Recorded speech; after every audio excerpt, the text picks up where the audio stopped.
Hebreus capítulo 1, verso 1 diz assim: Antigamente Deus falou muitas vezes e de muitas maneiras aos pais pelos profetas, mas nestes últimos dias nos falou pelo Filho, a quem constituiu herdeiro de todas as coisas e pelo qual também fez o universo.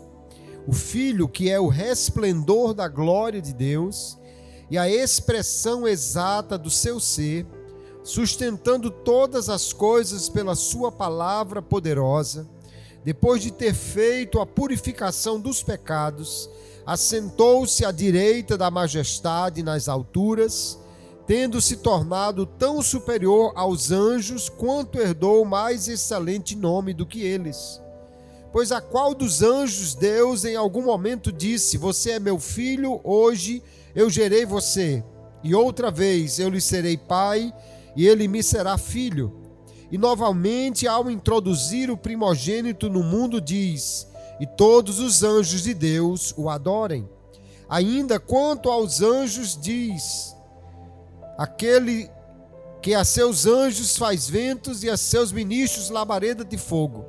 Mas a respeito do Filho diz: O teu trono, ó Deus, é para todo sempre, cetro de justiça é o cetro do teu reino. Amaste a justiça e odiaste a iniquidade, por isso Deus, o teu Deus, te ungiu com óleo de alegria como a nenhum dos teus companheiros. Diz ainda: No princípio, Senhor, lançaste os fundamentos da terra, e os céus são obra das tuas mãos. Eles perecerão, mas tu permaneces. Todos eles envelhecerão como veste. Como manto tu os enrolarás, e como roupas serão igualmente mudados. Tu, porém, és o mesmo, e os teus anos jamais terão fim. Ora, a qual dos anjos Deus, em algum momento, disse: Sente-se à minha direita, até que eu ponha os seus inimigos por estrado dos seus pés?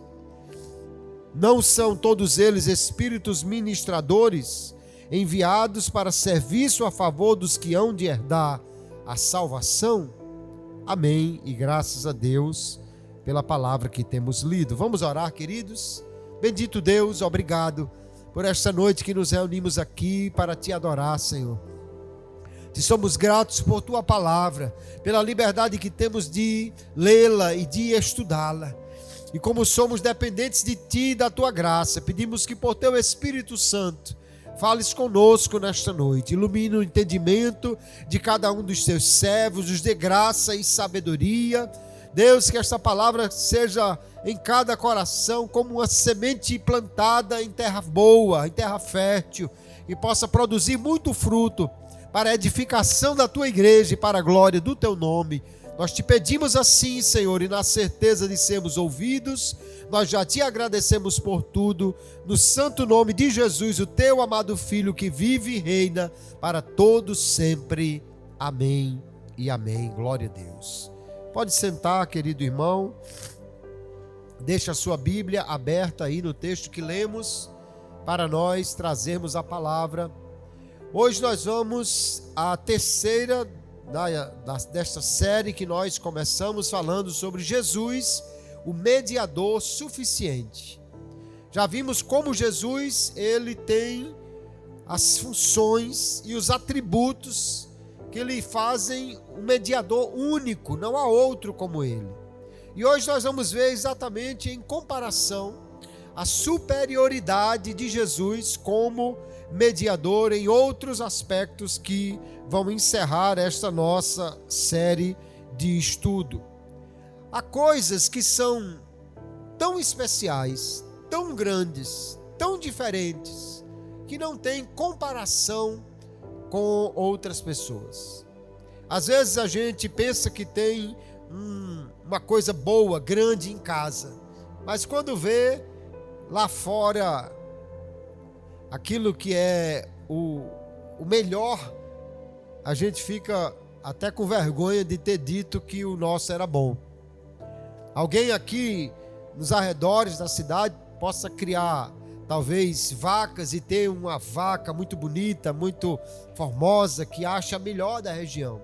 Essa semana eu estava vendo na internet uma vaca da raça Nelore brasileira, avaliada em 21 milhões de reais, considerada a vaca mais cara do mundo. Mais de 1 tonelada de peso, a vaca considerada perfeita. Então alguém que achava que tinha uma vaca linda em casa, quando compara com essa, diz: não, pelo amor de Deus, não tem comparação. Não tem nem o que pensar, o que comparar. Alguém pode achar que tem um cachorro lindo, uma roseira linda, mas quando vê a melhor do mundo naquela área, vê que realmente não há comparação com o que temos. Nós temos visto que muitas pessoas, ou na tradição cristã, especialmente na que não é evangélica, tem colocado mediadores, tem eleito diversas pessoas que dizem: não, você pode pedir a este, aquele outro, ou especialmente pode pedir à mãe que o filho sempre atende. Mas nós já vimos, e hoje vamos ver em comparação, que não há nenhum mediador, ninguém que possa nem de longe ser comparado a Jesus como aquele que por nós está sempre intercedendo lá no céu. Hoje nós vamos ver mais uma vez, e com detalhes em algumas outras áreas, que Cristo é o mediador suficiente entre Deus e os homens, e é superior a qualquer outro mediador que alguém possa sequer imaginar. A primeira coisa que nós lemos no texto aqui de Hebreus é que o escritor está falando para um povo que na sua época, o judaísmo da época de Jesus, tinha dado grande valor aos anjos. Os anjos eram tidos como mensageiros especiais de Deus, e de fato eles são, mas eles eram tidos assim naquela época de uma forma tão grandiosa que alguém quase adorava os anjos. E no entanto, Jesus é comparado a eles aqui de uma maneira que dá até vergonha alguém pensar que estava segurando-se no anjo, se agarrando no anjo, se confiando no anjo, porque Jesus é infinitamente superior. A primeira razão que o escritor nos deixa clara aqui é que Jesus não é apenas um mensageiro de Deus, ele é o próprio Deus, ele é filho de Deus, ele é homem, mas ele também é Deus, e essa dupla natureza de Cristo, humana e divina, torna-o alguém infinitamente superior a qualquer outro mediador que alguém queira eleger. Por quê? Porque José, Antônio, João, Maria são seres humanos limitados. Porque os anjos, os arcanjos, os querubins, os serafins são seres criados, limitados. Apesar de serem seres poderosos, mas eles são completamente limitados quando comparados a Jesus, porque nós vemos que o escritor aos Hebreus disse que o Filho é superior a qualquer outro meio, a qualquer profeta, a qualquer homem, a qualquer outro agente que Deus tem usado para falar com as pessoas. E ele diz, porque o Filho é o resplendor da glória de Deus e a imagem exata do seu ser. Sabe quando a gente vê um filho muito parecido com o pai e diz assim, tal pai, tal filho, a cara do pai? Pois nós podemos dizer isso de Jesus. Jesus é a exata expressão de Deus. O que ele quer dizer? Ele é tão Deus quanto Deus. Ele é exatamente igual a Deus em essência, em poder. E olha que quando ele diz que ele é o resplendor da glória de Deus, ele está falando de um Deus que disse lá no Antigo Testamento, a minha glória eu não darei a outro, e nem o meu louvor a nenhuma imagem de escultura. Ele está falando de um Deus que, no entanto, o Filho, lá em João capítulo 17, na sua oração sacerdotal, ele diz, Pai, com aquela mesma glória que eu tinha contigo antes do início de tudo, glorifica o teu Filho. Vemos que o Filho compartilha da glória do Pai e, portanto, ele é Deus. Deus que foi usado para criar tudo e é para sustentar todas as coisas. Entenda uma coisa, queridos: se José, João, Paulo, Maria deixasse de existir, o mundo permaneceria a mesma coisa que é. Agora, se Jesus deixasse de existir, o mundo desapareceria, porque ele é o sustentador de todas as coisas. Ele diz aí no verso 3, o Filho é o resplendor da glória de Deus, a expressão exata do seu ser, sustentando todas as coisas pela sua palavra poderosa. Todas as coisas existem porque Deus existe e porque Cristo existe e é sustentador de todas as coisas.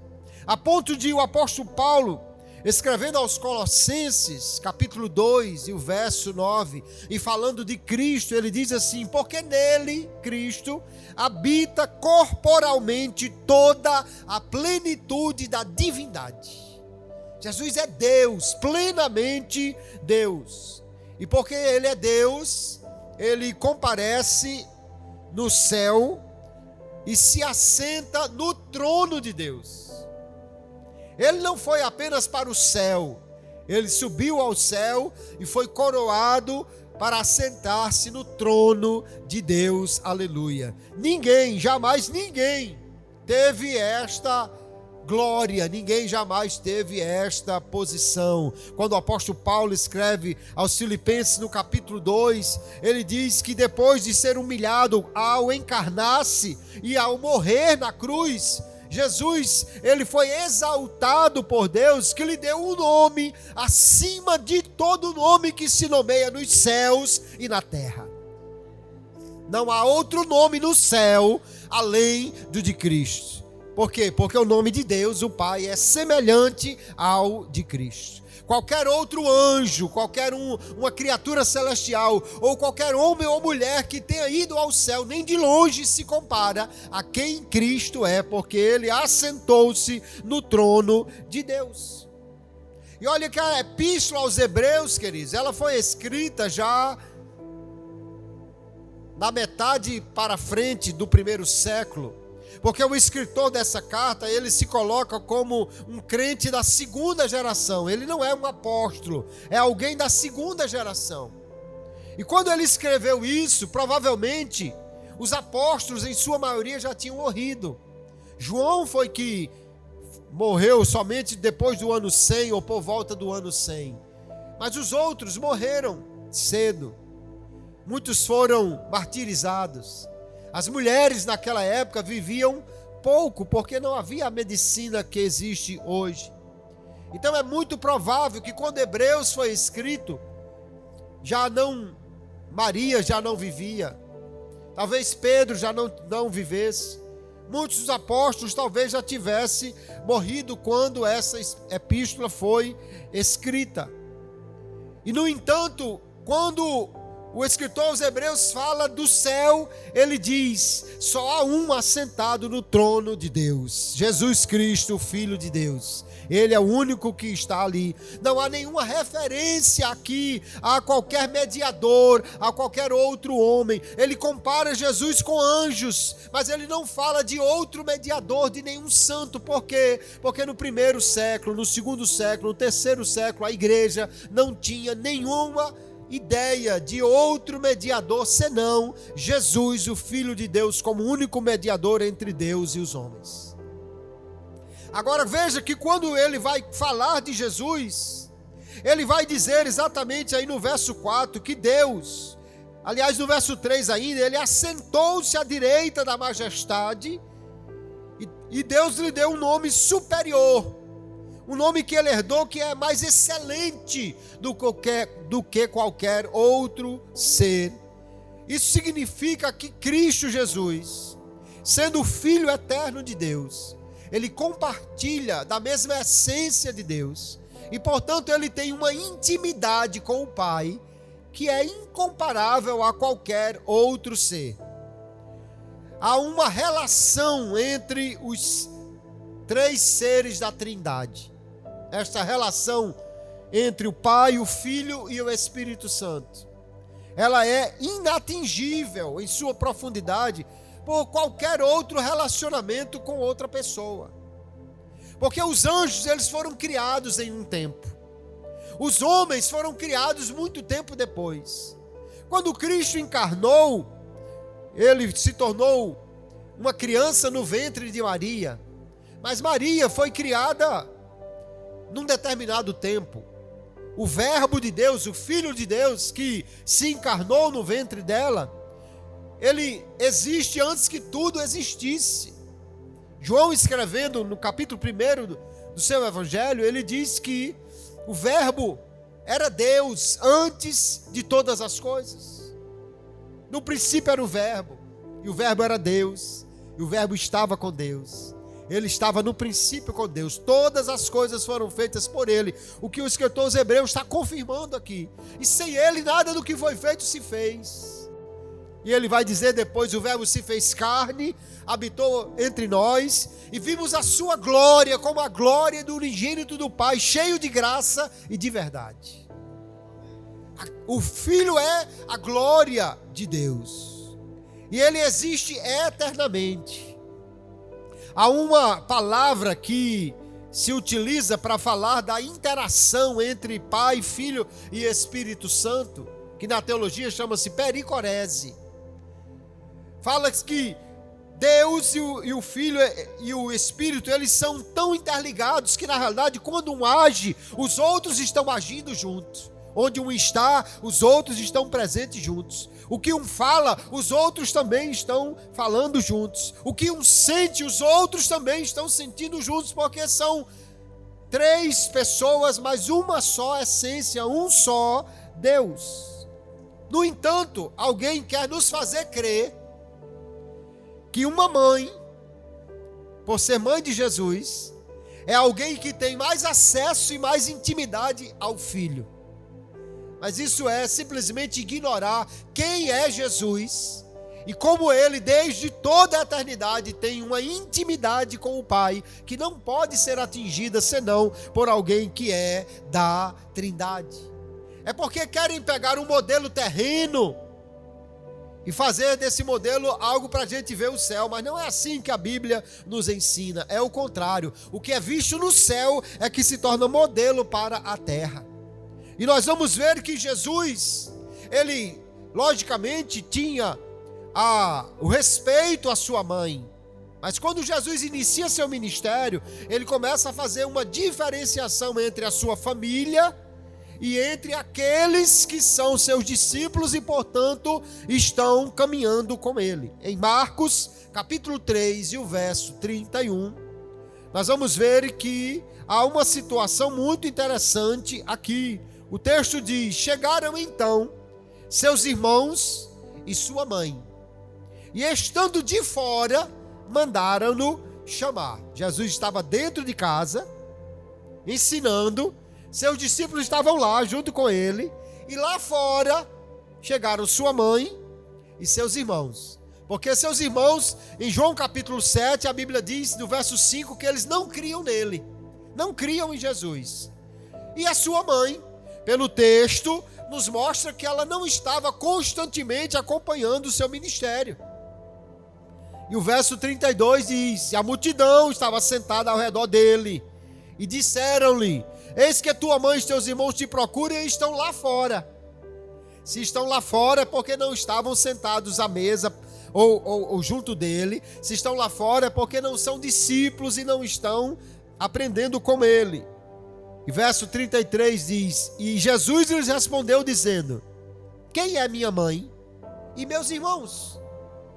E olhando em redor para os que estavam assentados junto dele, disse: eis aqui minha mãe e meus irmãos. Porquanto qualquer que fizer a vontade de Deus, esse é meu irmão e minha irmã e minha mãe. Então Jesus deixou claro: o relacionamento que ele tinha com a sua mãe era um relacionamento de uma família terrena. Mas na hora que ele iniciou seu ministério, quando ele vai fazer o milagre em Caná da Galileia, e Maria vai querer ali sugerir pelo menos que ele fizesse alguma coisa, ele disse: mulher, que tenho eu contigo? A minha hora ainda não chegou. A hora quem diz não é a senhora, a hora quem diz agora é o pai. E a hora que ele começa o ministério, sua mãe está lá fora com seus irmãos, talvez querendo levá-lo para casa ou exigindo a sua atenção, e ele olha para redor e diz assim: minha mãe e meus irmãos são esses aqui, que estão aqui dentro, sentados ao redor de mim, aprendendo de mim, se tornaram meus discípulos. E qualquer que faz a vontade de Deus, esse é meu irmão, minha irmã e minha mãe. O que nos leva a entender claramente, queridos, não há um relacionamento de filho e mãe no céu entre Jesus e Maria. Não há um relacionamento de filho e mãe como se ela tivesse o mesmo tipo de autoridade que na terra tinha sobre ele. Porque agora Jesus disse: quem faz a vontade de meu Pai, quem é meu discípulo, é minha mãe, é meu irmão, é minha irmã. Ou seja, não há mais o relacionamento que nós vemos aqui na terra. Então, quando nós falamos da intimidade de Jesus com o Pai, nós estamos falando de uma intercessão mútua, como se estivessem ligados, juntos, presentes um no outro por toda a eternidade. Estamos falando de três pessoas que são co-iguais, que são semelhantes e que agora estão em intimidade e em reciprocidade, ou seja, agindo mutuamente por toda a eternidade, em amor, em harmonia, de uma forma que nenhum ser humano pode jamais compartilhar de tal intimidade com Deus, como Jesus tem por ser Deus eternamente com o Pai. Achar que uma mulher ou um homem, um ser humano inserido no tempo, poderia ter essa mesma relação que a eternidade dá entre pai e filhos é irracional. Não há comparação. Há dois seres que caminham juntos por toda a eternidade e alguém que apenas no tempo serviu a um propósito de encarnação do Filho. Jesus, ele não é apenas um mensageiro, não é apenas um mediador qualquer. Ele é o próprio Deus, que agora está centrado no trono de Deus. Aleluia. Nós vamos olhar lá no Apocalipse e vamos ver no capítulo 3 e o verso 21, que Jesus faz uma promessa. Ele diz: ao que vencer, eu lhe concederei que se assente comigo no meu trono, assim como eu venci e me assentei com meu Pai no seu trono. Então o trono do céu tem dois donos. Ele é do Pai e ele é de Jesus. Não há mais ninguém sentado nesse trono. E nós vamos ver que Apocalipse foi escrito por volta do ano 100. Pedro, João foi o último a morrer. Pedro, Tiago, Maria, todos já tinham morrido. A teologia romana diz que Maria foi assunta aos céus, onde se assentou como rainha. Mas no Apocalipse só tem um rei e seu filho sentados no trono. Não há mais ninguém. No entanto, ele diz: quem vencer, eu lhe darei que se assente comigo no meu trono. Eu e você, qualquer crente que for até o final na sua carreira, ele vai se assentar com Jesus, mas não para ser rei, e sim para compartilhar da vitória do Filho de Deus. E nós vamos ver então que lá no Apocalipse capítulo 5, o verso 9, o que João viu no céu, ele diz assim: e cantavam um novo cântico dizendo: digno és de tomar o livro e de abrir os seus selos, porque foste morto, e com teu sangue compraste para Deus homens de toda tribo, e língua, e povo, e nação, e para o nosso Deus os fizeste reis e sacerdotes, e eles reinarão sobre a terra. Alguém quer dizer que Maria subiu ao céu e se tornou rainha? Não, há uma promessa para todos os discípulos de Jesus, que eles reinarão sobre a terra. Não é ninguém em especial. São todos que foram feitos por Jesus, reis e sacerdotes. Todos numa mesma situação. Por quê? Porque pelo sangue eles foram comprados e reinarão com ele sobre a terra para todo o sempre. Então não há comparação entre um ser humano e o mediador que se assenta no trono de Deus. Não há comparação entre alguém que viveu e morreu e alguém que desde toda a eternidade está entrelaçado com o Pai de uma maneira que eles são um só. E aí o escritor aos Hebreus vai dizer, aos anjos ele disse apenas que vocês são mensageiros, mas ao Filho ele disse, tu és meu filho, hoje eu te gerei, tu és Deus, se assenta comigo no meu trono. E você vê que não há nenhuma comparação entre os seres celestiais até e o Filho de Deus que está assentado no trono. Veja que ele deixou claro aí que enquanto os anjos são servos, e no capítulo 1, verso 14, ele diz que eles são espíritos ministradores, enquanto no capítulo 2 ele diz que aos anjos eles são apenas anjos ou mensageiros de Deus.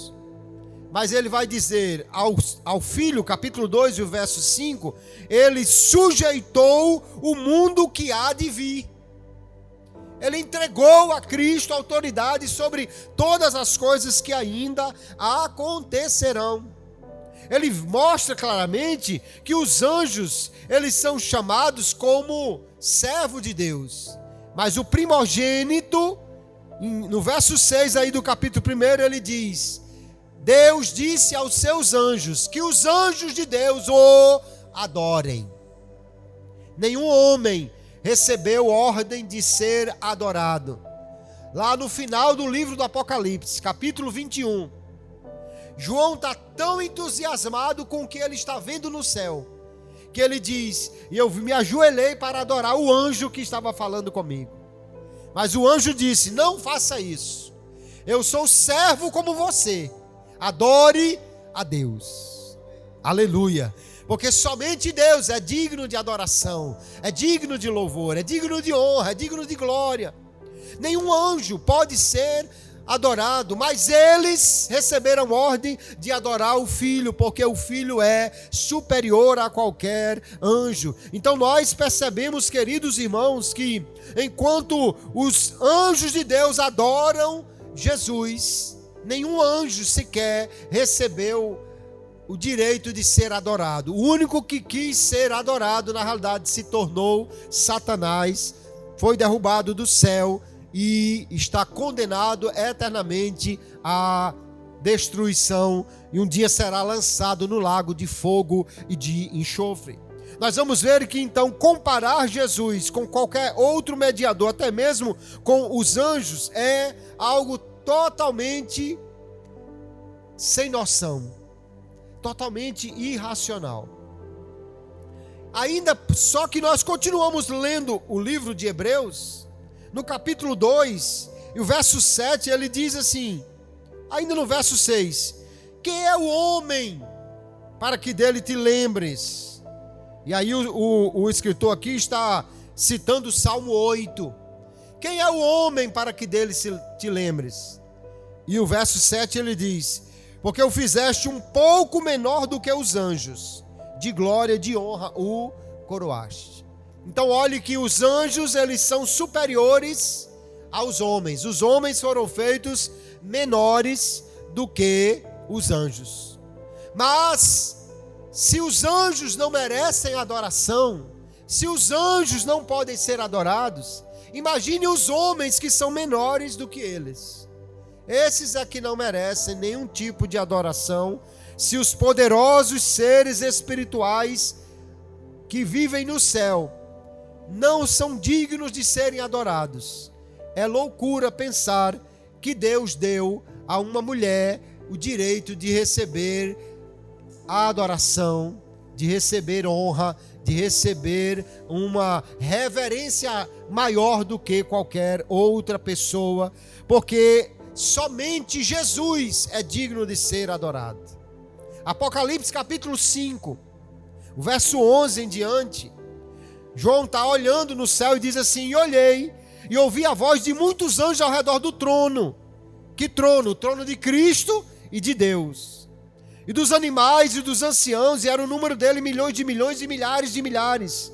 Com grande voz diziam: digno é o Cordeiro que foi morto de receber o poder e riquezas, e sabedoria e força e honra e glória e ações de graça. E ouvi toda a criatura que está no céu, na terra e debaixo da terra, e que está no mar, e todas as coisas que neles há, dizer: ao que está sentado no trono e ao Cordeiro sejam dadas ações de graças, e honra e glória e poder para todos sempre. E os 4 seres viventes diziam: amém. E os 24 anciãos prostraram-se e adoraram ao que vive para todos sempre. Amém.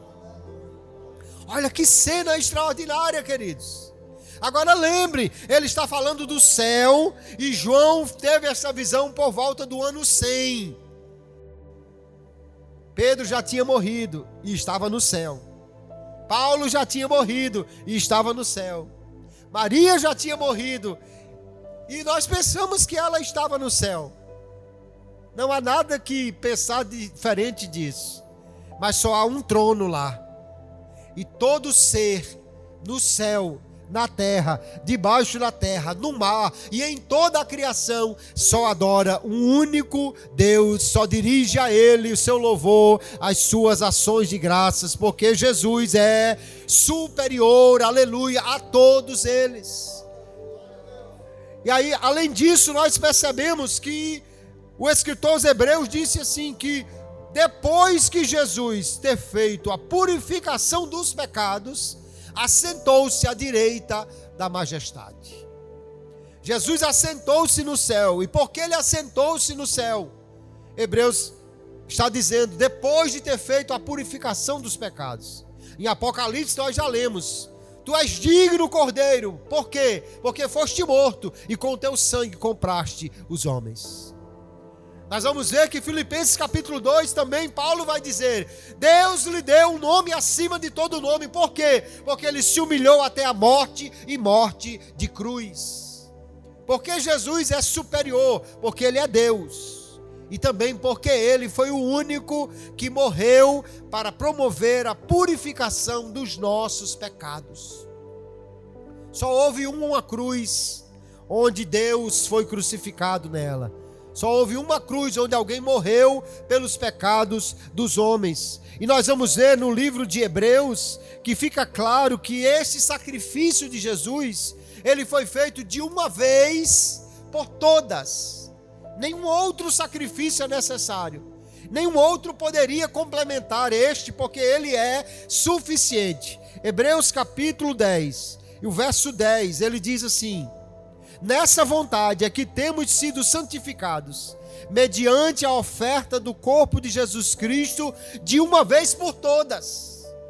Ele diz: ora, todo sacerdote se apresenta dia após dia para exercer o serviço sagrado e oferecer muitas vezes os mesmos sacrifícios que nunca jamais podem remover pecados. Sacrifícios humanos não podem remover pecados.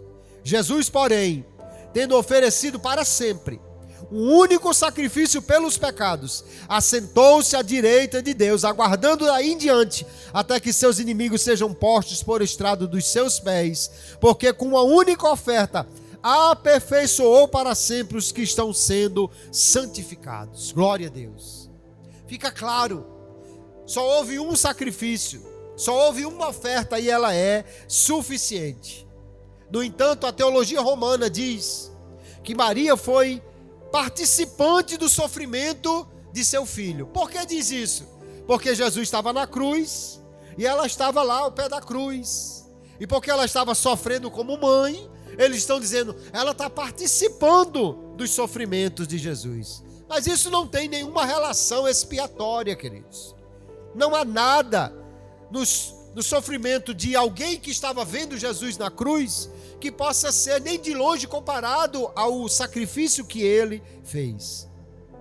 Porque nós vamos ver que também Paulo, em Colossenses capítulo 1, verso 24, ele diz: regozijo-me agora no que padeço por vós, e na minha carne cumpro o resto das aflições de Cristo, pelo seu corpo, que é a igreja. Alguém pode ler esse texto e pode pensar, Paulo também está sofrendo as mesmas aflições de Cristo. Não, mas não é isso. Essa palavra aqui não tem nada a ver com o sacrifício substitutivo de Cristo. Essas aflições de Cristo, do texto de Colossenses, é a mesma palavra que Jesus disse: no mundo tereis aflições, mas tende bom ânimo, eu venci o mundo. Os leitores de Hebreus também passaram por aflições. Lá no mesmo capítulo 10, o verso 32, o escritor diz assim: lembrai-vos, porém, dos dias passados, em que depois de seres iluminados, suportastes grande combate de aflições. Eles sofreram sim, mas não sofreram no lugar de Cristo ou complementando o sacrifício de Cristo. Eles sofreram por causa de Cristo e do Evangelho. Quando um crente é perseguido, ele está sofrendo por causa do Evangelho. Mas isso não complementa o sacrifício de Jesus, porque o sacrifício de Jesus foi único, uma única oferta feita de uma vez por todas. Paulo diz que padece por Cristo, mas ele não é corredentor com Cristo. Ele não está ajudando Jesus a remir a humanidade, não. Porque alguém poderia pensar que José, Antônio, Maria ou qualquer outro seria complementar ao sacrifício de Jesus. Não há nada na Bíblia que nos leve a pensar isso. Pelo contrário, queridos, nós vamos ver que Jesus, ele de uma vez só pagou pelos pecados de toda a humanidade, inclusive pelos pecados de Pedro, de João, de Maria e de todos aqueles que creem nele e por causa disso são purificados dos seus pecados. Nós já citamos Romanos 8:34 na semana passada, que ele diz: quem condenará os eleitos de Deus? Pois é Cristo quem morreu, ou melhor, quem ressuscitou de entre os mortos, o qual está à direita de Deus e também intercede por nós. Porque Cristo morreu e ressuscitou, ele é Deus, ele fez o seu sacrifício. E o fato dele ter ressuscitado e ter comparecido diante do Pai, isso mostra que o seu sacrifício foi recebido e aceito por Deus como pagamento dos nossos pecados. De forma que não há ninguém mais que pague por mim. Eu não preciso de outro pagador. Jesus já pagou todos os meus pecados. Maria sofreu como mãe, assim como sofreram também muitos discípulos que viram suas famílias serem mortas, atiradas aos leões. Mas isso são aflições por causa do Evangelho e não para remir a humanidade. O único que morreu por nós foi Jesus. Por isso que lá no capítulo 8, verso 6 de Hebreus, ele diz que Cristo foi feito o mediador de uma nova aliança baseada em promessas superiores. A antiga aliança poderia ter os mediadores como Moisés, os anjos, mas a nova aliança só tem um mediador, que se chama Jesus Cristo, Filho de Deus, que morreu por nós para que nós pudéssemos ter nele o perdão dos nossos pecados e por causa da sua intercessão pudéssemos ter as nossas orações atendidas por Deus, porque ele é o mediador desta nova aliança. Então, quando nós olhamos tudo o que está dito na palavra, queridos, não há comparação entre Jesus e nenhum outro mediador. Não há ninguém que possa ser dito está mais próximo de Deus, tem mais compaixão do que Deus, porque a teologia romana ela coloca assim: Jesus é o Deus da justiça, ele pagou a justiça de Deus e agora ele aplica essa justiça, mas Maria é a mediadora da misericórdia. No entanto, nós já vimos que Jesus é o sumo sacerdote misericordioso que intercede por nós e, portanto, é uma injúria considerar que alguém é mais misericordioso ou melhor em sua intercessão do que Jesus. Por tudo que a Bíblia nos apresenta, os cristãos são chamados a confiar exclusivamente em Cristo como seu mediador. Porque quando eu oro a Cristo, eu estou orando a Deus. Quando eu falo com Jesus, estou orando a alguém que está sentado no trono de Deus. Quando eu falo com Ele, estou falando com alguém que ouve e entende a minha oração e que pode, por mim, interceder a Deus, porque foi Ele, só Ele, que pagou pelos meus pecados ali na cruz. Mas há um bispo do século XVIII, depois canonizado e conhecido como Santo Afonso Ligório, escreveu diversos livros, entre eles um livro chamado Glórias de Maria, onde ele diz assim: nossa salvação será mais rápida se chamarmos por Maria do que se chamarmos por Jesus. Essa declaração não só é blasfêmia, quanto ela é injuriosa. Além de blasfema, ela é injuriosa a Cristo. Achar que clamar a outro vai ter salvação mais rápido do que clamar a Jesus, isso é simplesmente você colocar uma mulher como se fosse a quarta pessoa da Trindade ou a terceira no lugar de seu filho. E isso é algo totalmente contrário ao que a Bíblia nos apresenta. Jesus é Deus, Ele não é apenas homem. Ele não foi feito menor do que os anjos para continuar assim. Ele foi feito menor do que os anjos na sua condição humana. Mas depois Deus lhe deu um nome acima de todo nome nos céus e na terra. Em um livreto intitulado Devoções em Honra a Nossa Senhora do Perpétuo Socorro, no caso a senhora deles, não minha, encontra-se uma oração que diz: não temo os meus pecados. É uma oração dirigida a Maria, e ele diz: não temo os meus pecados, porque vós me obtereis o perdão. Não temo o demônio, porque vós sois mais poderosa do que todo o inferno. Não temo o meu próprio juiz Jesus Cristo, porque uma só súplica vos basta para reconciliá-lo. O que eu temo é, por minha negligência, esquecer de vos invocar e assim perder-me. Agora olha se tem cabimento uma oração desta. A pessoa está dizendo: eu não tenho medo dos pecados, não tenho medo dos demônios, eu não tenho medo nem de Jesus. O que eu tenho medo é de me afastar de Maria. Isso é uma injúria. Mas um pastor evangélico, tomando este livreto, foi a um debate no rádio com um sacerdote católico. E quando leu esta oração, o mediador do debate ficou assim: e agora? O padre olhou para ele e disse: eu espero que um dia você também faça esta oração. Mas nós nunca a faremos. Com a graça de Deus, nunca a faremos. Por quê?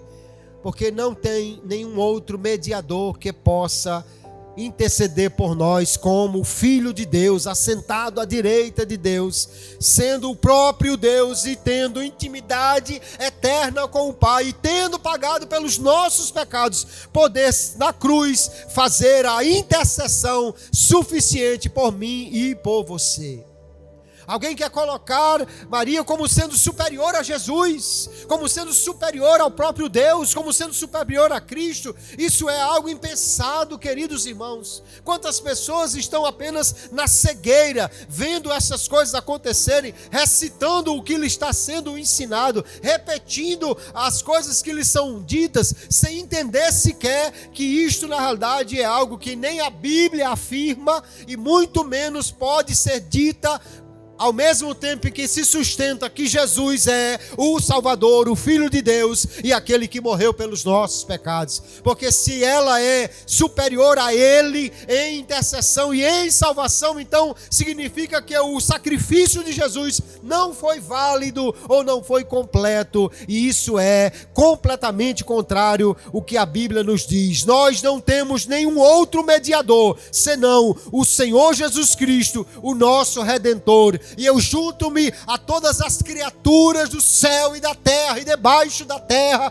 como João viu no Apocalipse, para dizer: a Ele e só a Ele, o Cordeiro que foi morto, mas ressuscitou, que assentou-se no trono à destra de Deus, coberto de glória, de honra e majestade, a quem todos os seres celestiais dão honra, glória e louvor. Eu junto-me a eles para dizer: a Jesus e só a Jesus seja a glória e o louvor para todos sempre, como meu mediador, como meu intercessor entre Deus, aleluia, e as minhas necessidades, entre o Senhor assentado no trono e as minhas orações. Rendemos adoração a Ele e oramos a Ele, porque Ele é o nosso sumo sacerdote e o nosso intercessor sem igual, aleluia. Nós precisamos nos conscientizar cada vez mais disso, queridos. Precisamos entender o que está implícito nesta doutrina. Se consideramos quem Jesus é, não poderemos jamais pensar que há outro que é melhor do que Ele, ou outra, como queira, em mediação, em intercessão, e jamais em alguém que nós temamos perder a comunhão com essa pessoa, mais do que perder a comunhão com Jesus. Eu nunca conversei com Maria, e se for conversar com ela um dia será no céu, quando lá chegarmos.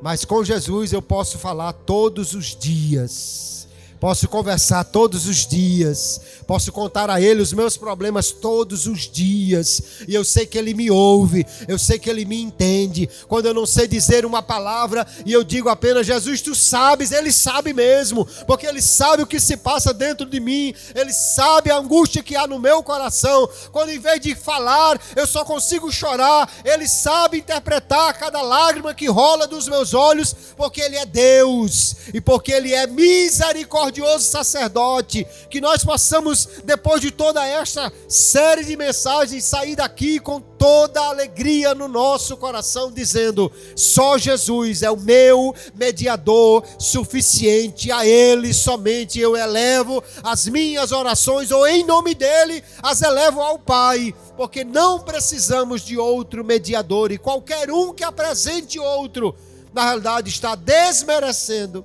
o Filho de Deus, da posição que Deus lhe concedeu, de Deus assentado no seu trono e intercedendo por mim e por você quando nós oramos a Deus.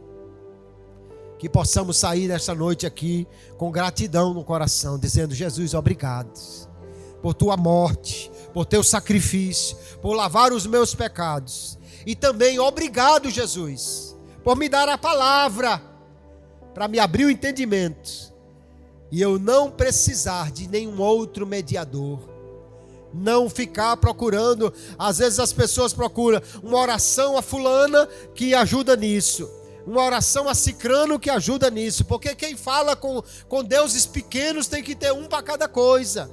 Aí tem a senhora que cuida dos olhos e a senhora que cuida das outras coisas. Tem o que ajuda no casamento e tem o que protege o maquinista de trem ou os pilotos de Fórmula 1. Tem o que é a defensora dos cegos e outra que ajuda só quando você está com problema em outra parte do corpo. Não, nós só temos um Deus, um Senhor, um mediador, um que é suficiente em tudo. Se eu tenho problema no pé ou na cabeça, eu oro a Ele. Se eu tenho problema no corpo ou na alma, eu oro a Ele. Se eu tenho problema na família ou na saúde, eu oro a Ele. Se eu tenho problema em qualquer situação, eu oro a Ele, e tenho certeza que Ele sim é aquele que tem perpétuo socorro para nos dar, porque a palavra nos garante, Hebreus 7:25, que Ele vive para interceder para sempre por aqueles que confiam nele. Glória a Jesus. Glória a Jesus, glória a Jesus, porque Ele é intercessor, aleluia, mediador permanente, socorro bem presente na hora da tribulação e da angústia.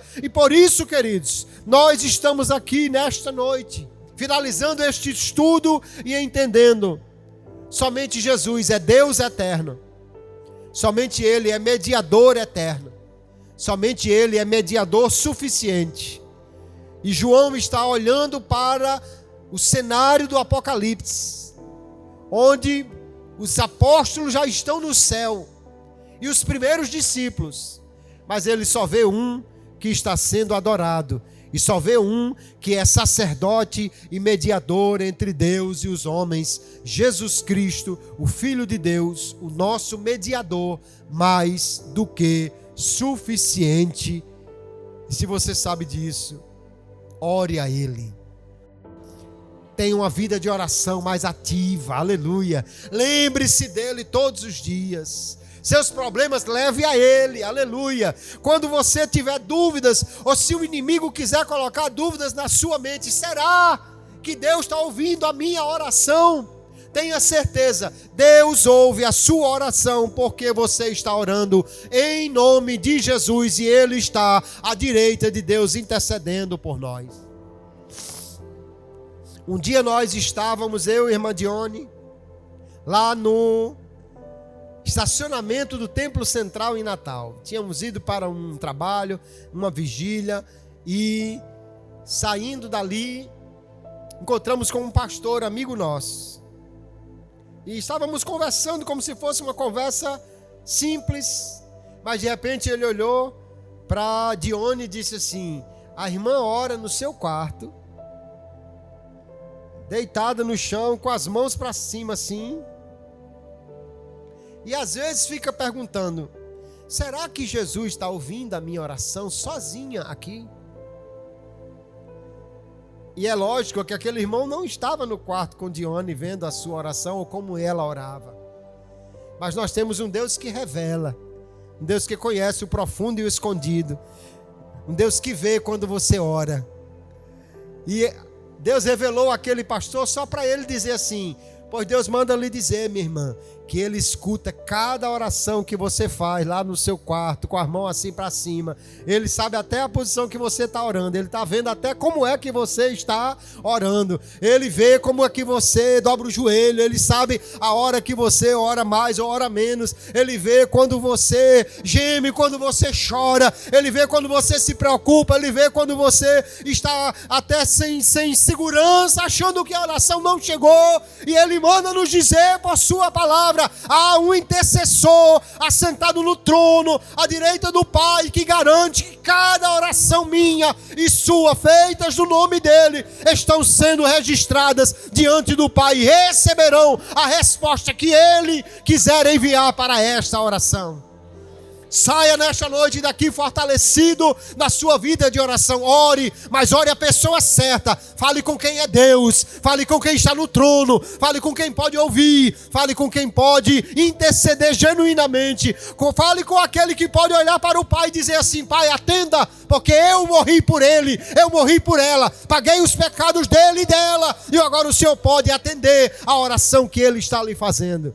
A este Jesus nós oramos e temos certeza que a oração será ouvida. Ele é mediador suficiente. A Ele seja a glória, a honra e o louvor para todos sempre. E que nós possamos cada dia ser fortalecidos nesta certeza e nesta palavra. Que Deus ajude a todos, abençoe a todos e sejamos crentes que oram mais e que confiam mais, que a sua oração chegou ao céu e está registrada diante de Deus, porque nós temos um mediador que é suficiente para nós. Amém, queridos?